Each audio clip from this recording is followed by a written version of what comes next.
माफ करना जेठानी जी, मैंने सोचा था कि आपको इस घर से बाद में निकालूं, पर अब मैं आपको और इस घर में देख नहीं सकती। ये तुम क्या बकवास कर रही हो? और तुम होती कौन हो हमें घर से निकालने वाली? शायद तुम दोनों भूल रहे हो कि घर पर जितना तुम्हारा हक है उतना ही हमारा भी है। जयपुर शहर के एक बड़े से घर में दो देवरानी जेठानी रहती थी, जिनमें एक सीधी थी, एक उतनी ही टेढ़ी होती है।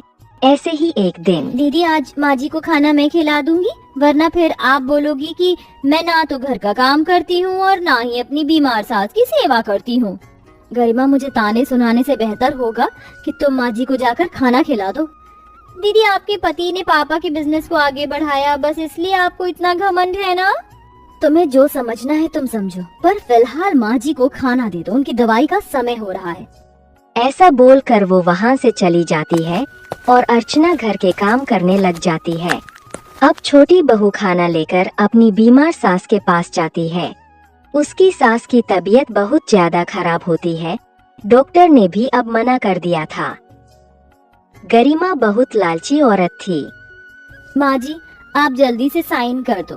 दीदी दिशा को स्कूल से लेकर आ जाएंगी तो मैं उन्हें बता दूंगी कि आपने घर के पेपर पर साइन कर दिए हैं। मरने से पहले साइन कर दे बुढ़िया। पर बहू राहुल और अर्जित को भी तो आने दे, मैं दोनों भाइयों को एक बराबर प्रॉपर्टी देना चाहती हूँ। माँ जी मैंने ये पेपर बिल्कुल वैसे ही बनवाया है जैसा आप चाहती हैं, आपको मुझ पर विश्वास नहीं है क्या? इस तरह गरिमा अपनी सास को इमोशनल करके जायदाद अपने नाम करवा लेती है। ऐसे ही अब कुछ दिन बाद सावित्री मर जाती है और अब धीरे धीरे गरिमा पूरे घर पर राज करने लगती है और एक दिन अपने पति से कहती है, अरे जी माँ जी को गुजरे 1 महीने होने वाला है, पर अभी भी कंपनी आपका भाई देख रहा है। अब तो सारी प्रॉपर्टी हमारे नाम है, फिर हम किसका इंतजार कर रहे हैं? इन्हें हम घर से निकाल क्यों नहीं देते? अरे भाग्यवान, मैं तो तुम्हारे बोलने का ही वेट कर रहा था। चलो आज ही इन्हें घर से निकाल फेंके। माफ करना जेठानी जी, मैंने सोचा था कि आपको इस घर से बाद में निकालूं, पर अब मैं आपको और इस घर में देख नहीं सकती। ये तुम क्या बकवास कर रही हो? और तुम होती कौन हो हमें घर से निकालने वाली? शायद तुम दोनों भूल रहे हो कि घर पर जितना तुम्हारा हक है उतना ही हमारा भी है। तुम्हारा कोई हक नहीं बनता हमें इस घर से निकालने का। भैया ये आपकी गलत फहमी है, क्योंकि देहांत से पहले माँ अपनी सारी धन दौलत मेरे नाम कर गई थी। वो तो आप पर तरस खाकर मैंने आपको इतने दिन घर में रहने दिया, पर अब आपके जाने का समय हो गया है, इसलिए आप आराम से चले जाओ, वरना हमें आपको धक्के मार कर निकालना होगा। अब वो उसे प्रॉपर्टी के पेपर दिखाता है, जिसे देख उन दोनों आंखें फटी रह जाती है। वो अब ये सब कुछ समझ गए थे कि उनके साथ धोखा हुआ है, इसलिए उनसे कहते हैं, मैं जानता हूँ कि तुमने ये सब कुछ चालाकी से हथियाया है, पर फिर भी मैं तुम्हारे सामने हाथ जोड़ता हूँ, हमें आज रात यहाँ रुकने दो। प्लीज गरिमा थोड़ा रहम खाओ, देखो बाहर बहुत बारिश हो रही है। दीदी बाहर बारिश हो रही है इसीलिए तो हम आपको घर से निकाल रहे हैं, ताकि आप भी धक्के खा सको। अब जल्दी से अपना सामान लेकर निकलो यहाँ से। जेठानी अपनी छोटी देवरानी के सामने हाथ जोड़कर खड़ी हो जाती है और उस पर कोई रहम नहीं करती और बारिश में ही धक्के मार निकाल देती है, जिसके बाद वे दोनों अपनी छोटी बेटी के इधर उधर भटकते रहते हैं। राहुल जी बारिश बहुत तेज हो रही है, दिशा पूरी तरह से भीग गई है, मुझे डर लग रहा है कहीं इसकी तबीयत खराब ना हो जाए। आप कुछ करिए ना। नताशा, पास में ही मेरा एक दोस्त रहता है, वो हमारी मदद जरूर करेगा, पर मेरे पास वहाँ जाने के लिए पैसे नहीं है। अब उनके पास इतने भी पैसे नहीं थे कि वो ऑटो लेकर अपने दोस्त के घर जा सके, इसलिए वो पैदल ही निकल जाते हैं और अपने दोस्त से मदद मांगते हैं। प्लीज यार, इस वक्त मेरी मदद कर दो, मैं जिंदगी भर तेरा आभारी रहूंगा। मेरी बच्ची की तबीयत बहुत खराब है। राहुल, मैं तेरा दोस्त हूँ, तुम मुझसे ये कैसी बातें कर रहा है? तुझे, भाभी को, हमारी दिशा बिटिया को जितने दिन यहाँ रहना है तुम यहाँ रह सकते हो, इसे अपना ही घर समझो। शुक्रिया मेरे भाई, मैं तेरा ये एहसान कभी नहीं भूलूंगा। यार तू ऐसी कैसी बातें करके मुझे छोटा कर रहा है? अब जल्दी अंदर आ, मैं डॉक्टर को बुलाता हूँ, बिटिया की तबीयत ज्यादा खराब लग रही है। अब उसका दोस्त डॉक्टर को फोन करता है, पर बारिश ज्यादा होने की वजह से पानी भर गया था, इसलिए डॉक्टर नहीं आता है। अब ऐसे ही लगातार 3-4 दिन बाद बारिश रुकी तो वो नौकरी तलाश में गया।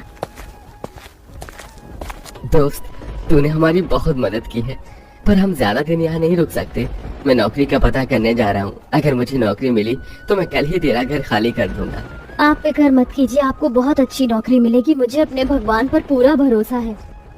अब वो परिवार का साथ पाकर नौकरी की तलाश में निकल जाता है और उसे अच्छी नौकरी मिल जाती, जिसके कुछ समय बाद वो अपने परिवार के साथ एक किराए के घर में रहने लगता है।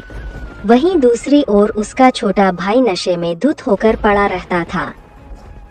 लगता है ज्यादा पैसा देखकर तुम पागल हो गए, तभी तो कंपनी ना संभाल कर हर टाइम जुए और शराब में डूबे रहते हो। अरे कंपनी में एम्प्लॉय क्यों रखे हैं? अगर मुझे ही कंपनी चलाती होती तो मैं एम्प्लॉय थोड़े ना रखता। वैसे भी मुझे नहीं आता कोई काम, भैया संभालते थे। अगर तुम्हें ज्यादा दिक्कत हो रही है तो तुम देखो कंपनी। तुम्हारी हरकतें देखकर मुझे यही लग रहा है कि बहुत जल्द इस कंपनी को मुझे ही अपने हाथों में लेना होगा, वरना तुम मुझे रोड पर ला दोगे।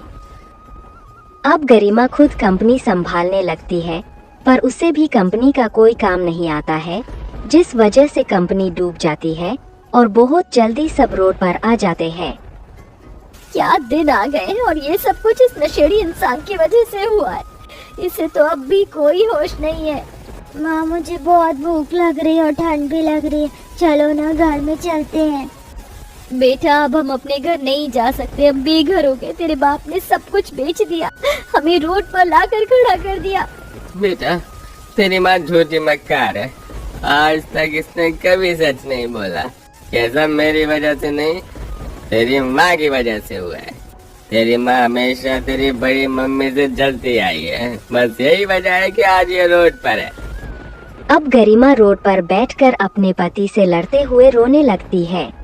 तभी वहाँ एक बड़ी सी गाड़ी में उसके जेठ जेठानी जा रहे होते हैं, तो वो उनको ऐसी हालत में देखकर गाड़ी रोकते हैं। राहुल जी, कुछ करिए, दिशा की तबीयत बहुत खराब हो रही है। अगर दिशा को कुछ हो गया तो मैं मर जाऊंगी। नताशा, मैंने अपने दोस्त विक्की से बात की है, उसका घर यहीं पास में है, हम उसके घर चलते हैं। माँ, पापा, मुझे चक्कर आ रहे हैं, मुझसे खड़ा नहीं हुआ जा रहा। नहीं। क्या हुआ माँ, आप इतनी जोर से क्यों चिल्लाई?